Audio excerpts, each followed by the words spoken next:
Assalamualaikum warahmatullahi wabarakatuh. Waalaikumsalam warahmatullahi wabarakatuh. Hai. Halo. Selamat pagi semuanya. Selamat bergabung dengan kami adik-adik peserta didik baru tahun pelajaran 2021-2022 di SMP Negeri 3 Kota Mojokerto.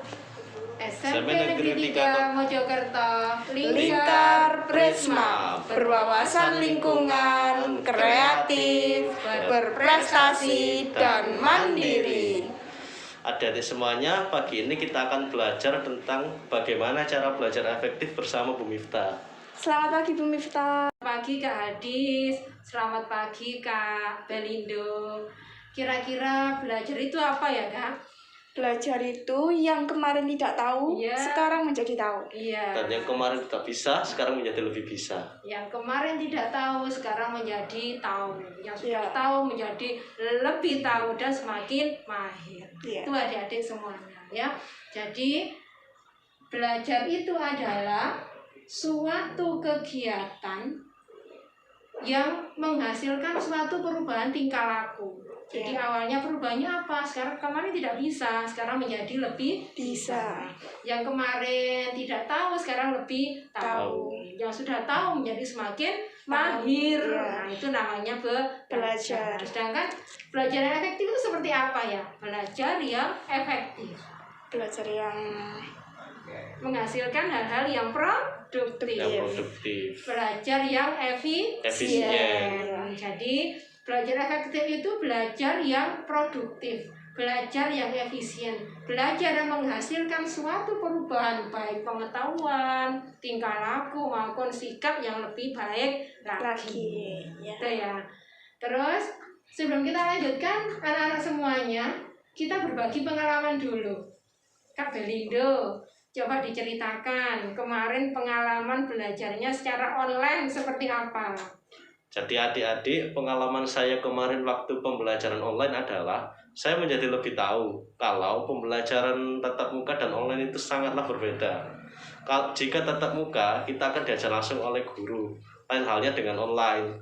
Jika online, memang kita diajar dengan guru, tapi melalui virtual, melalui aplikasi WhatsApp atau Zoom. Dan untuk materinya, di-share menggunakan Google Classroom ataupun YouTube. Nah, itu tadi pengalaman Kak Belindo. Jadi memang berbeda. Pembelajaran tatap muka itu diajar langsung oleh Bapak Ibu guru dan bisa bertemu dengan langsung. Tetapi pembelajaran online meskipun tetap dibimbing oleh Bapak Ibu guru tapi jarak jauh. Kita menggunakan di SMP 3 kemarin menggunakan apa? Grup di WA. Kemudian menggunakan apa lagi? Google Classroom. Google Classroom. Ketika bertemu tatap muka kita menggunakan Zoom meeting. Nah, itu ya. Jadi anak-anak semuanya banyak sekali hal-hal yang perlu kita ketahui. Belajar secara online itu bagaimana?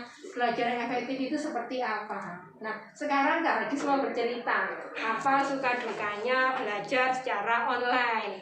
Ya, kalau belajar online itu sedikit kekurang pahaman materi. Iya, jadi Kak Hadis merasa sedih ada di semuanya. Kalau online itu kadang-kadang ada materi yang kurang paham.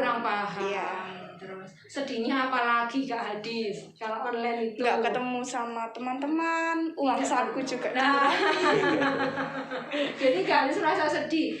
Memang seusia kalian adalah masa bersosialisasi. Jadi Kak Hadis merasa sedih, teman-teman juga merasa sedih gitu ya, karena pembelajaran dilakukan secara online. Tapi harus bagaimana lagi? Adik-adik, meskipun belajar secara online, kalian harus yang pertama tetap termotivasi, harus memiliki semangat untuk belajar.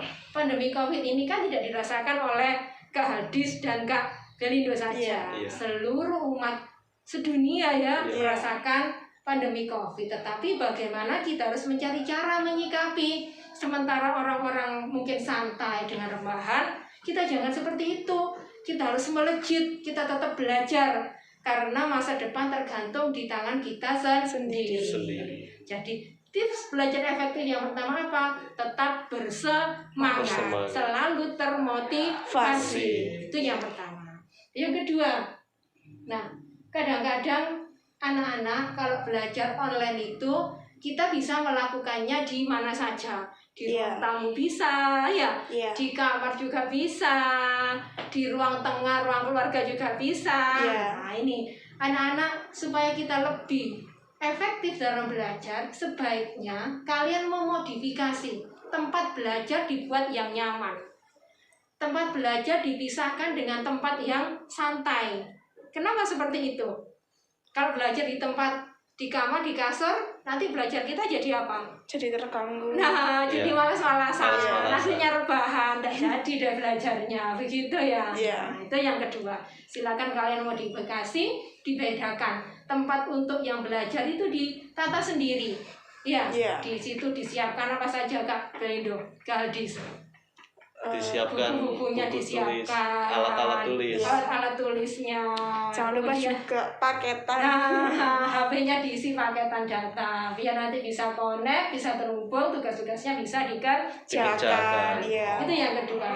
Berikutnya, anak-anak semua harus menganggap pembelajaran secara online itu dikondisikan seperti pembelajaran tatap muka. Ya, Kalau pembelajaran tatap muka dimulai jam berapa biasanya kalau di sekolah? jam 7. Jam 7 kurang 15 menit Ya, ya. 15 Itu. menit. Di masa pandemi Covid, kalian harus mengatur jadwalnya. Ya. Meskipun kita melakukan belajar di rumah dengan kapan saja di mana saja, tetapi harus disesuaikan. Ya. Pagi tetap bangun pagi, salat subuhnya harus dijalankan Dijalankan. bagi beragama Islam. Dilanjutkan nanti kalian berolahraga. Berolahraga.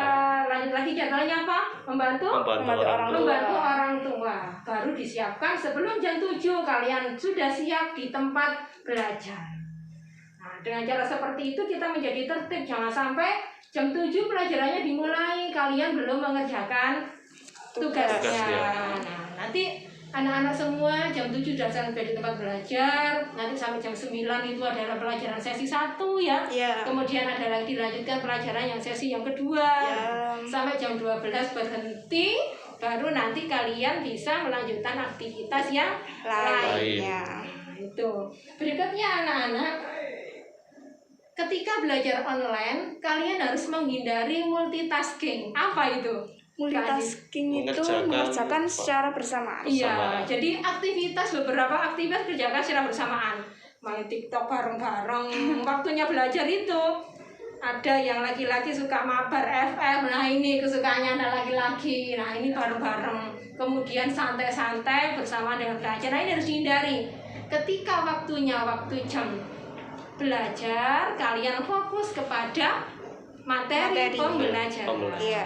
Jangan multitasking, saya bisa ini bareng-bareng, jangan, karena nanti mengganggu konsentrasinya.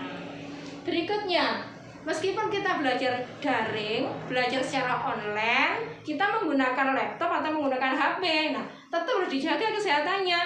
Kita diberikan mata, tetapi harus punya, kita lihat kemampuan kita mata ini dipakai terus-menerus, ini kan ada radiasinya juga. Iya. Ya, disayangkan masa depan kalian masih lama, jangan sampai matanya nanti rusak sebelum jadi tua. Nah, itu ya, apalagi juga mengganggu saraf-saraf otak dengan radiasi dari HP. Nah, kalian harus bisa memanajemen itu. Ketika tugasnya selesai, istirahat dulu, diistirahatkan matanya. Ya. Iya. Nah, jangan sampai main HP setelah belajar langsung main online. Jangan adik-adik, anak-anak semuanya ya. Iya. Iya. Gitu. Terus berikutnya, yang terakhir, kalian meskipun belajar di rumah, belajar tanpa menjaga jarak, tetap harus bersosialisasi. Bisa lewat grup WA, bercanda di situ, tanya tentang kabar temannya. Jadi seolah-olah kalian tetap tidak sendiri. Nah, Iya. itu hal-hal penting yang bisa kita lakukan sehingga kita menjadi semangat dalam belajar. Bagaimana Kak Adis? Mungkin ada yang mau ditambahkan, disampaikan. Iya, Bu. Untuk adik-adik semuanya tetap semangat belajar. Dan jangan lupa tugasnya dikerjakan agar ilmunya menjadi bermanfaat. Baiklah, itulah tadi bincang-bincang kita bersama Bu Miftah. Terima kasih Bu Miftah. Sama-sama. Kami Kita pamit undur undur diri. diri. Wassalamualaikum warahmatullahi wabarakatuh.